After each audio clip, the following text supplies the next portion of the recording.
Oiê! Boas-vindas a mais uma super aula de resolução. Hoje nós vamos resolver questões sobre figuras de linguagem. Nós já temos muitas outras super aulas de outros assuntos, super aulas de bancas específicas. Se você quer ter acesso a todas as nossas super aulas, eu vou deixar o link do curso Português Completo na descrição deste vídeo, que além das super aulas, conta com a teoria desde os assuntos mais básicos até os mais avançados, na ordem que você precisa estudar para aprender de verdade e mandar muito bem no seu concurso público. Vamos lá, primeira questão. O pensamento é a ponte que o corpo constrói a fim de chegar ao objeto do seu desejo. Assinale a alternativa que apresenta a figura de linguagem sob a qual é empregada a palavra destacada no trecho acima. Letra A, prosopopeia. Letra B, metonímia. Letra C, metáfora. Letra D, catacrese. Ou letra E, pleonasmo. E aí, qual é essa figura de linguagem? O pensamento é a ponte que o corpo constrói a fim de chegar ao objeto do seu desejo. Bom, quando a gente fala sobre figuras de linguagem, a gente fala sobre recursos expressivos. Então, ponte aqui é uma palavra que foi empregada com sentido figurado.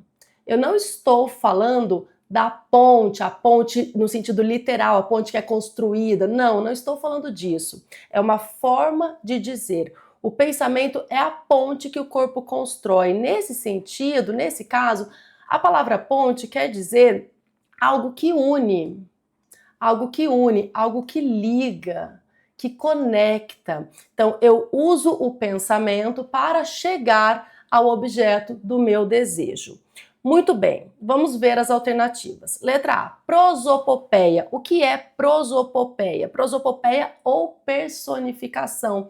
É uma figura de linguagem responsável por atribuir uma característica humana a algo que não é humano. Então, se eu digo assim, o meu pensamento é triste. Pensamento não é humano, né? Não é uma pessoa. Quem fica triste é pessoa. Então, quando eu digo o meu pensamento é triste, é uma prosopopeia ou personificação. Eu dou uma característica humana a algo que não é humano.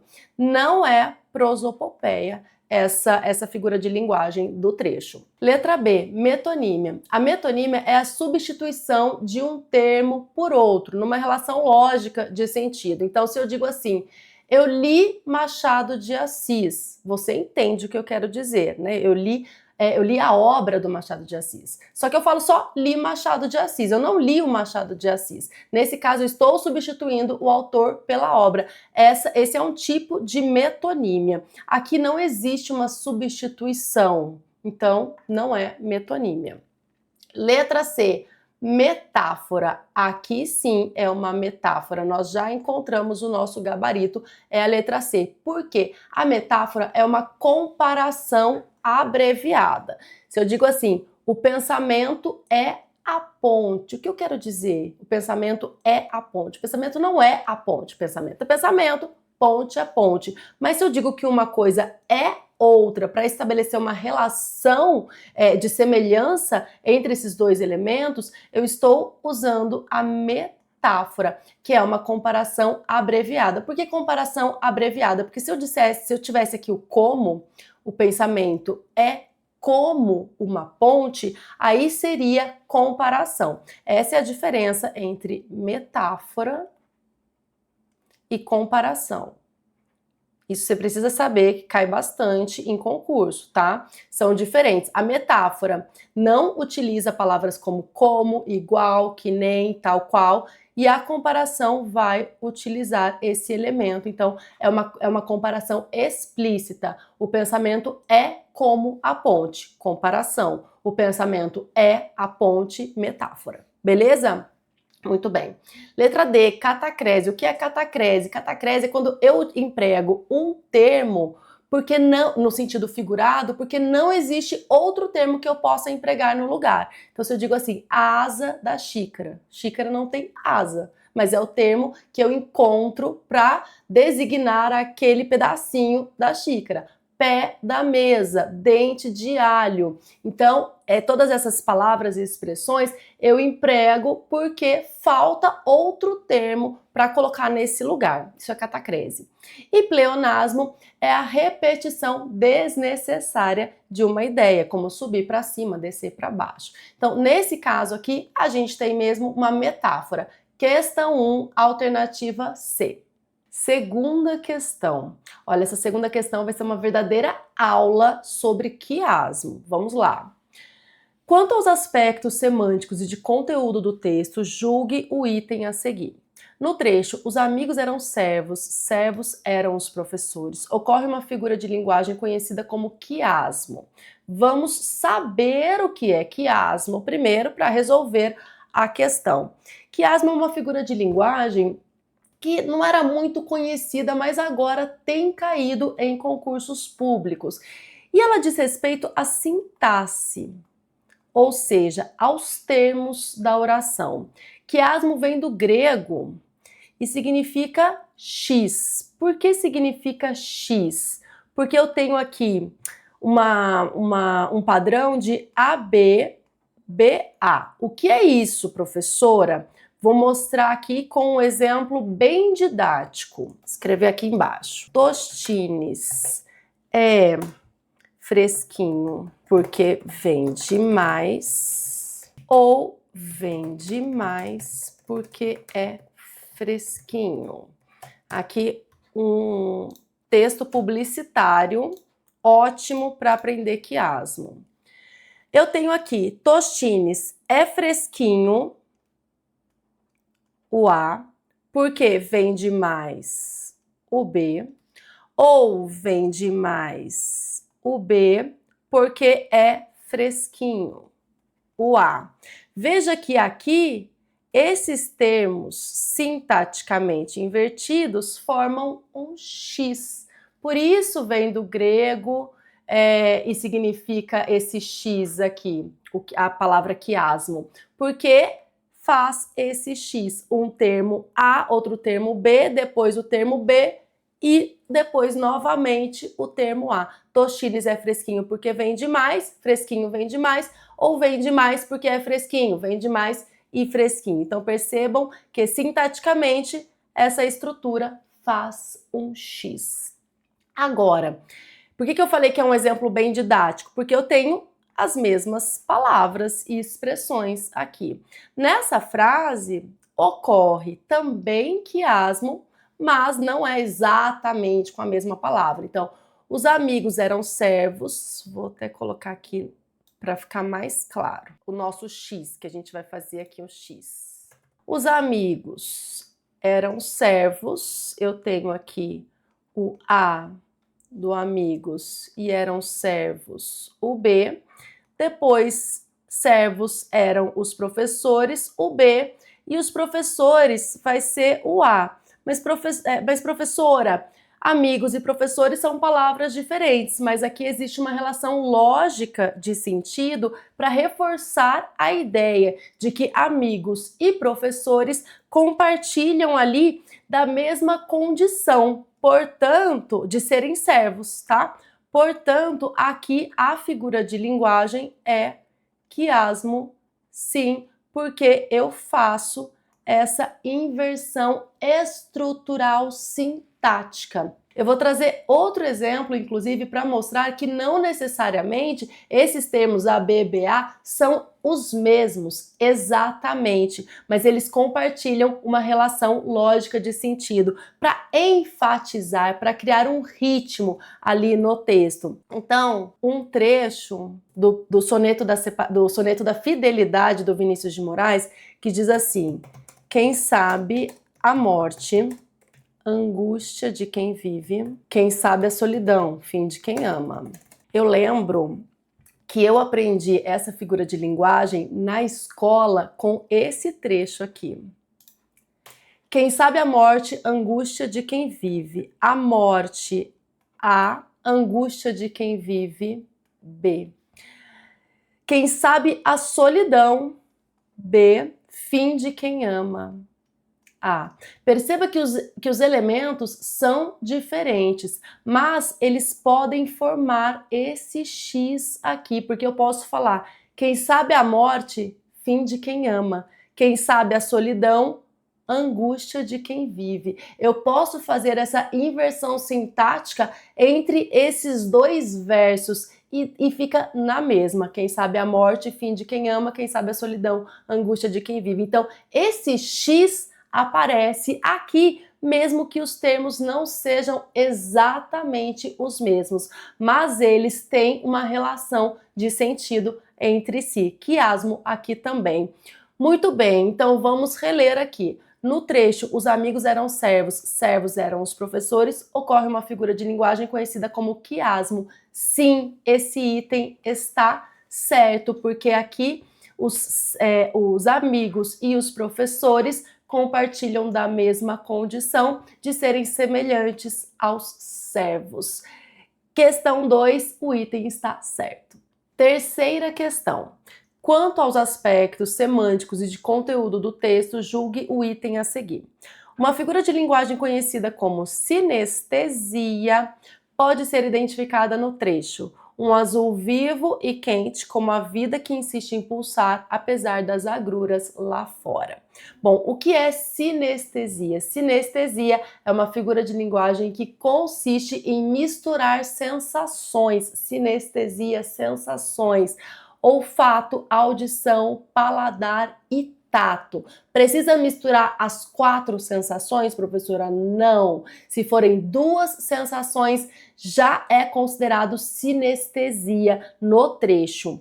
Então vamos ler. Um azul vivo e quente. Azul é a visão. É uma cor, então eu vejo a cor azul, visão. Quente, quente se refere ao tato, né? Eu sinto o quente, eu sinto o frio. Então aqui o azul, a presença dessas 2 palavras, azul e quente, essa presença já configura sinestesia. A figura de linguagem presente nesse trecho predominante é sinestesia. O item está certo. Então, de novo, não precisa misturar todas as sensações, todos os sentidos, não. Havendo 2 sentidos, já configura sinestesia.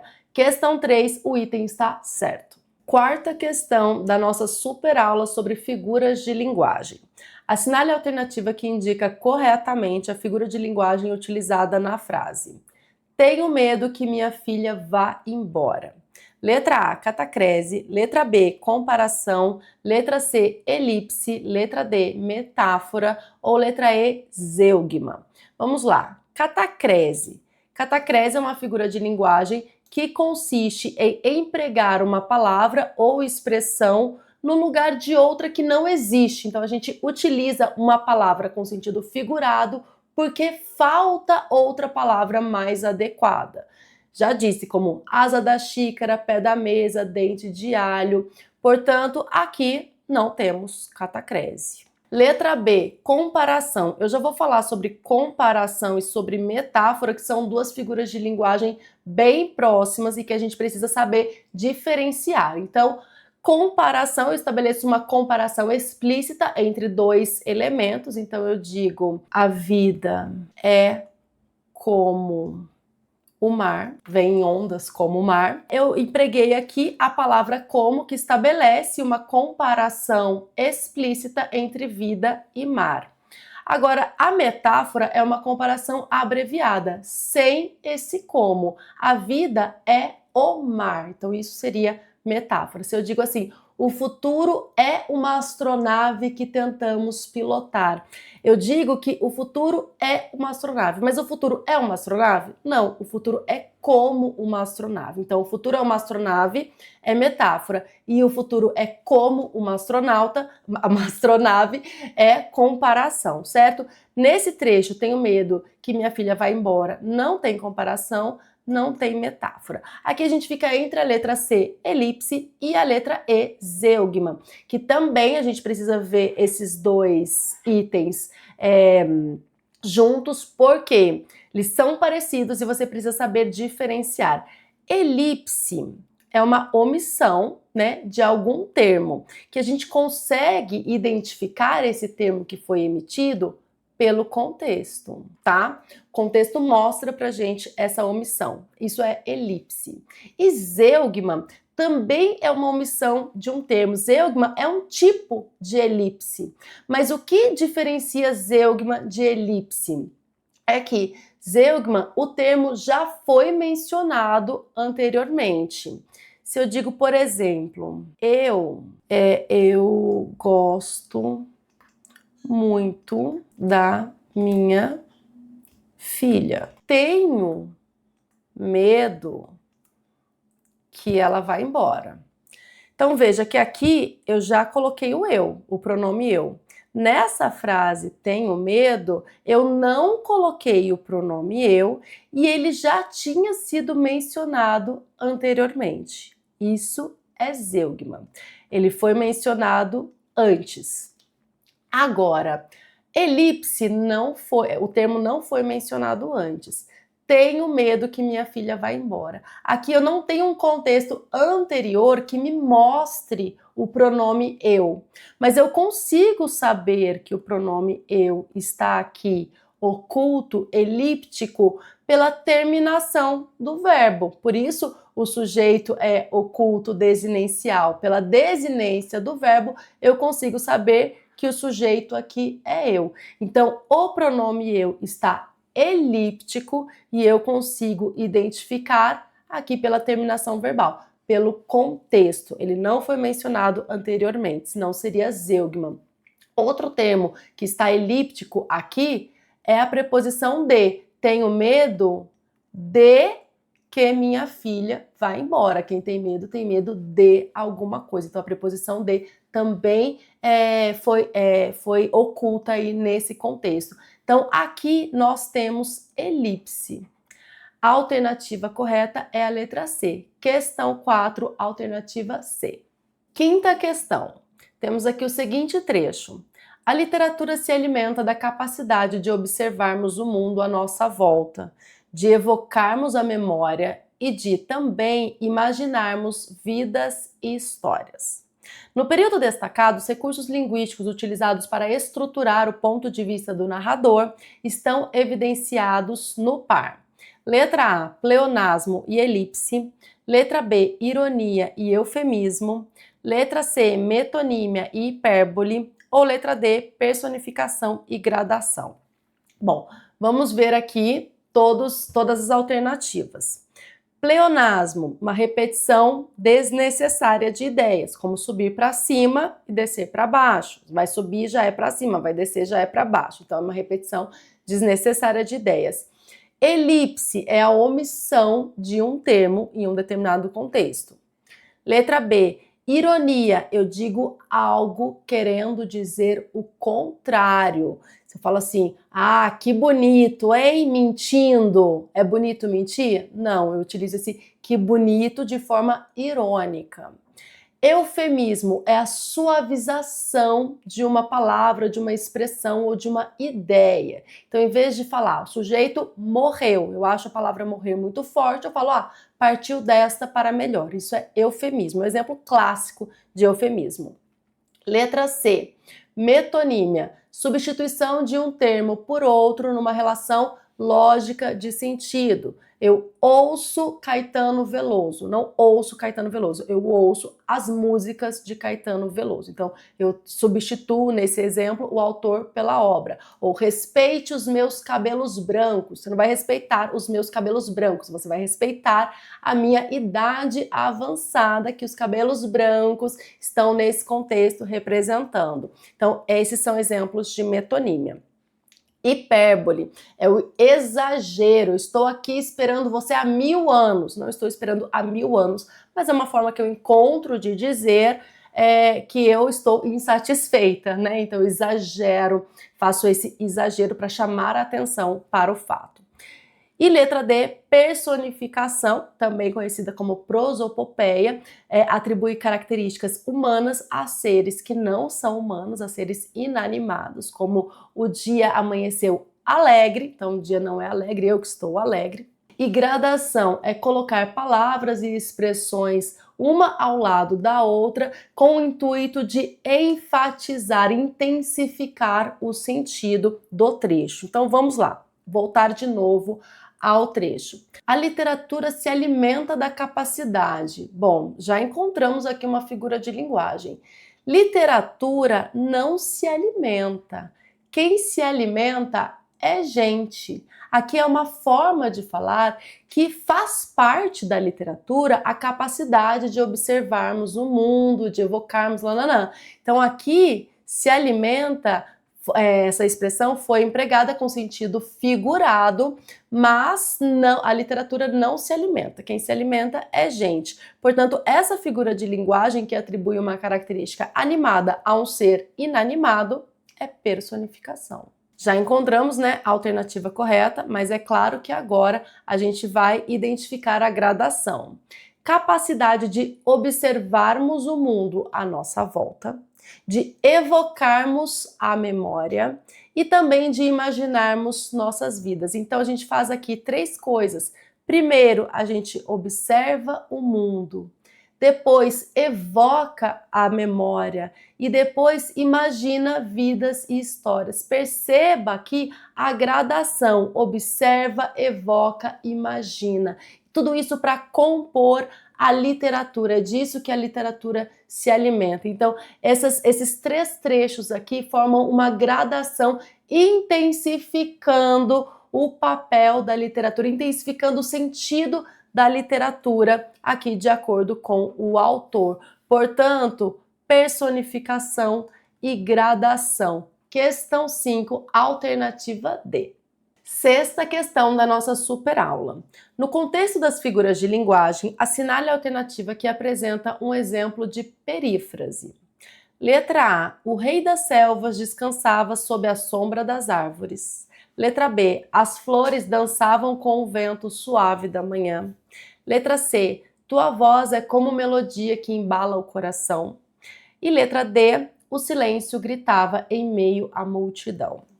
Muito bem, aqui nós temos o que é, cadê? Perífrase. Perífrase é uma figura de linguagem que consiste em empregar uma expressão no lugar de um nome.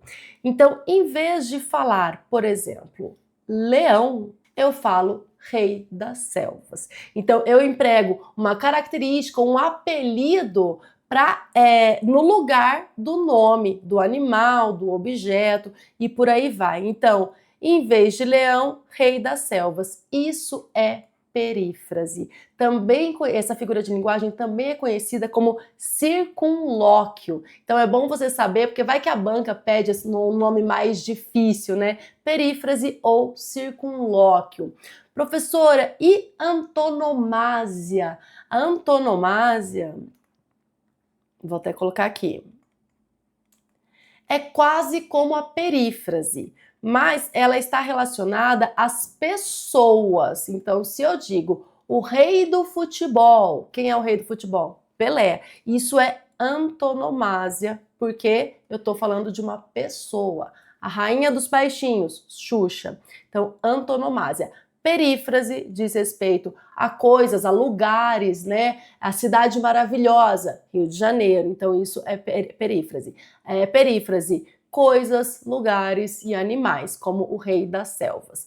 Questão 6, alternativa A. Mas vamos identificar as figuras de linguagem presentes nas outras alternativas? Letra B. As flores dançavam com o vento. As flores não dançam, né? Quem dança é gente. Personificação. Letra C. Tua voz é como melodia que embala o coração. Aqui nós temos uma comparação, aqui um elemento comparativo como. Letra D. O silêncio gritava em meio à multidão. Aqui nós temos 2 figuras de linguagem. Silêncio não grita, quem grita é gente, então é personificação. E temos também um paradoxo, silêncio. Como é que o silêncio grita, né? O silêncio e gritar são ideias contraditórias. Questão 6, a única alternativa correta é a letra A.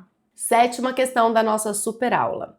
Na oração, ele chorava rios de lágrimas, a figura de linguagem presente é: letra A, metonímia, letra B, hipérbole, Letra C, ironia. Letra D, antítese. Ou letra E, prosopopeia.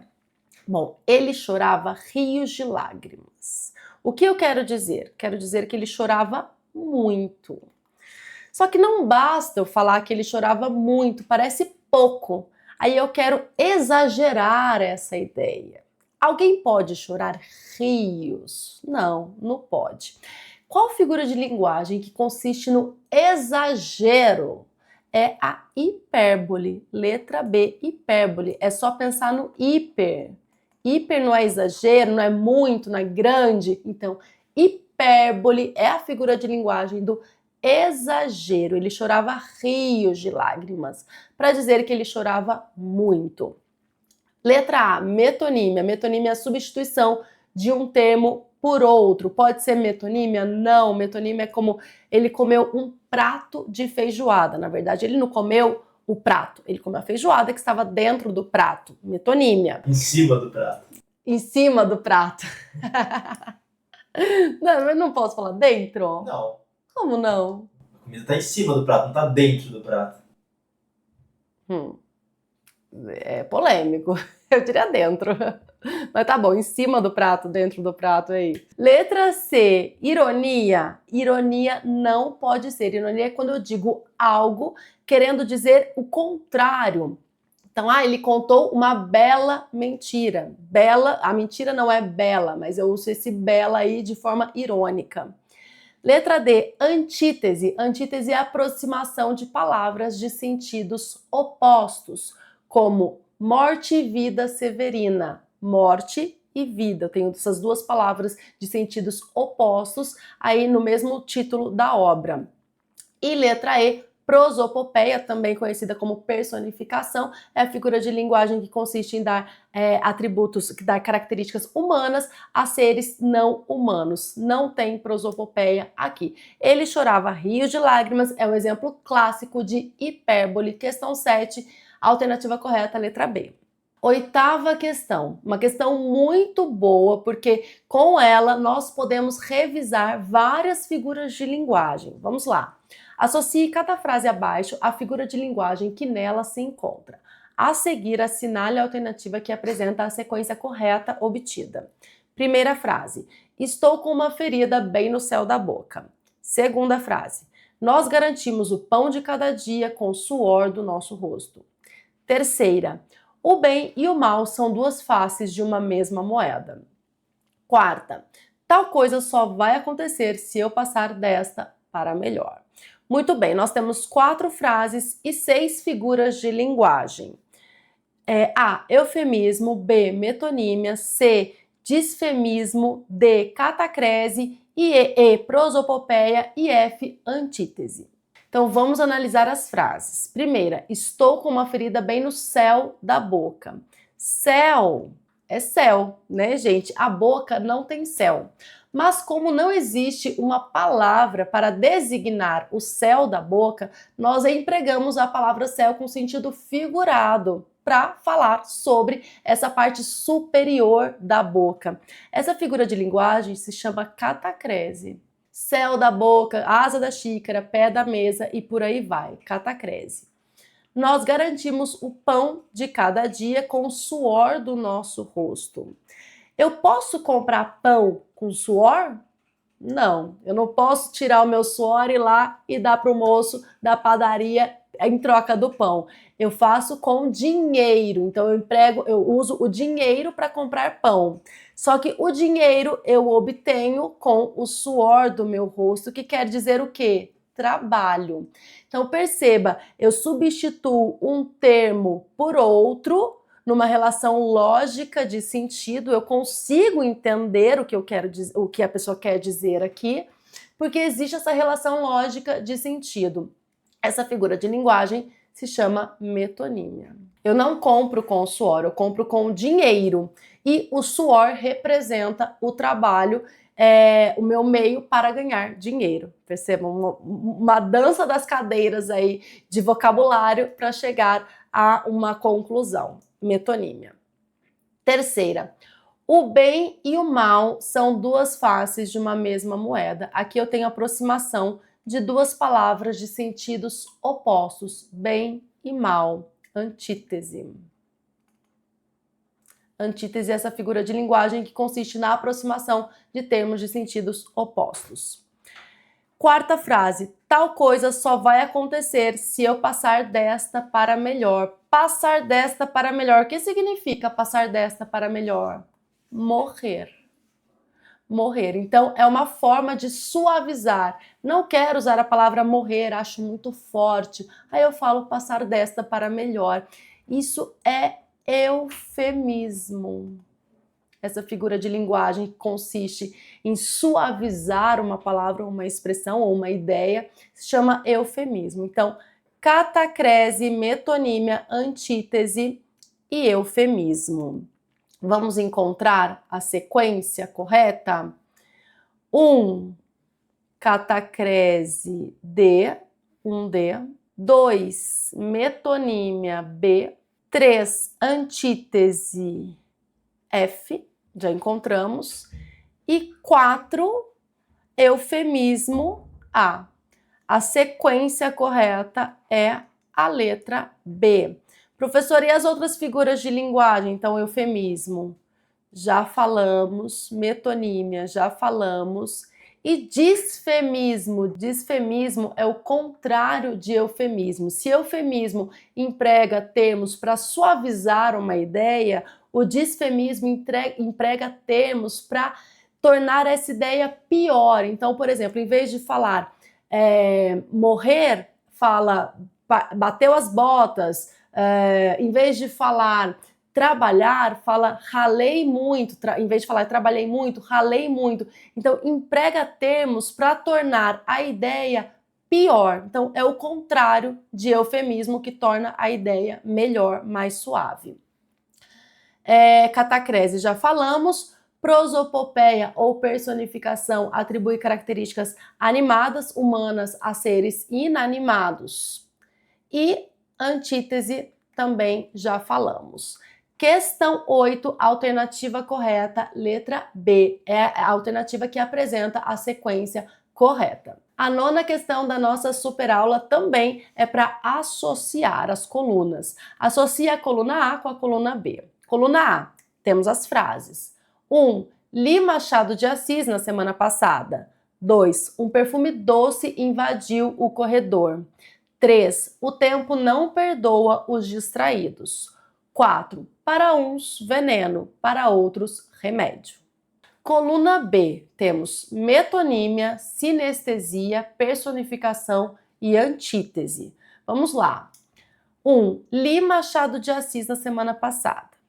Leu Machado de Assis? Não, leu o livro do Machado de Assis. Então aqui substituiu-se o autor pela obra. Metonímia, exemplo clássico de metonímia, o autor pela obra. Não leu Machado de Assis, leu a obra do Machado de Assis. Então aqui, metonímia. Um perfume doce invadiu o corredor. Perfume, olfato, doce, paladar, mistura de sensações, de sentidos, sinestesia. 3. O tempo não perdoa os distraídos. Tempo não pode perdoar. Quem perdoa é gente. Essa figura de linguagem que consiste em atribuir características humanas a seres não humanos se chama personificação ou prosopopeia. E 4, para uns, veneno, para outros, remédio. Essa aproximação de ideias ou palavras de sentidos opostos se chama antítese. Portanto, aqui nós temos na coluna B 1, 2, 3 e 4. Marque a opção que apresenta a sequência correta, alternativa correta, letra E. 1, 2, 3 e 4. Tá fácil essa sequência, né, gente? A questão 9, alternativa E. E vamos para a 10ª e última questão da nossa super aula sobre figuras de linguagem. Pleonasmo é uma figura de linguagem que consiste na repetição desnecessária de uma ideia já expressa na frase, criando redundância. Analise as frases abaixo e identifique aquela que apresenta pleonasmo. Questão fácil que já deu até o conceito de pleonasmo, né?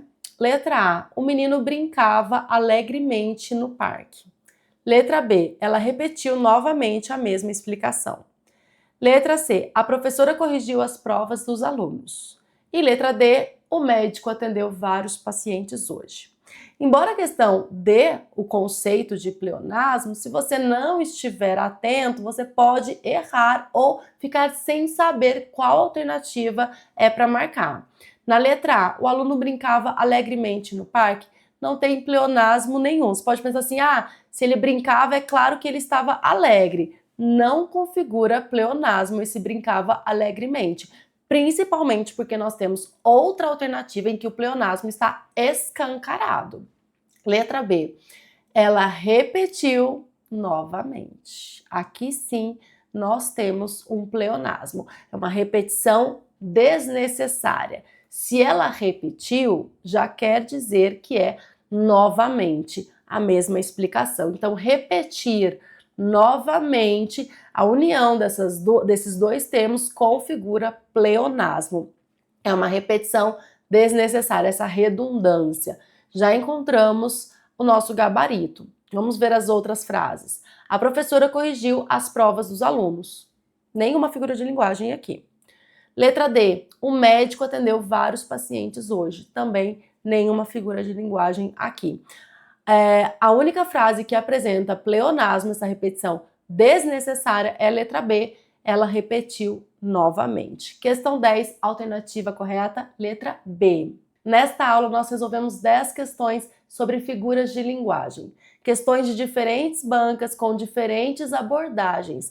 Ótima super aula para você treinar e praticar e revisar as figuras de linguagem. Até a próxima. Tchau, tchau!